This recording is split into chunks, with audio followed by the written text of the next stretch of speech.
And we're now bringing in correspondent Leland Tan to tell us more about this saga.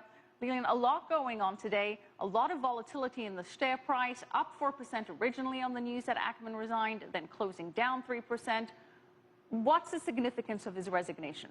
Well, yes, Mitchell, this is a big deal in the U.S. because, as you know, JCPenney is a household name, a major retail chain. It has over 1,000 stores across the nation, but it has been doing very badly in the past few years. It has been trading near 12-year lows. This year alone, its shares have lost about 1/3 of their value. Now, a lot of the blame has been put on the poor performance of the company under the helm of former CEO Ron Johnson, who was jostled into position by Ackman. That's an example of the kind of disruption Ackman has been accused of as a member of the board. I mean, the most recent incident we saw a week ago where he angered the board by making public letters calling for the company's CEO search to be sped up, and then he also pushed for the ouster of Myron Ullman, as well as who is the interim chief executive, as well as chairman Thomas Antrobus.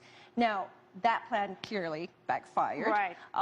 But the conflict has drawn interest from investors and the public because really, who can resist a boardroom brawl? It has been a big battle of the big boys, and joining in the fray, as we mentioned, Howard Schultz from Starbucks, and of course, George Soros, who's been at loggerheads with Ackman about a couple of other issues. Yes, well, George Soros, and that really is drawing a lot of the interest because George Soros is a major billionaire and investor. His hedge fund Soros, follow me here, his hedge fund Soros Fund Management has an 8% stake in JCPenney, and Ackman's resignation comes a day after Soros had decided to throw his backing behind JCPenney's board. It's part of a larger feud between both billionaires that has been playing out in the public arena for months, and it stems from Herbalife, as you mentioned earlier.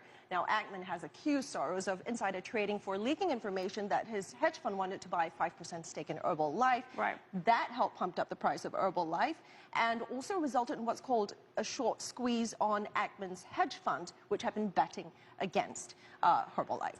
Well, a lot of big players involved in this one, but Ackman not emerging victorious, it would appear. Thanks so much, Leland.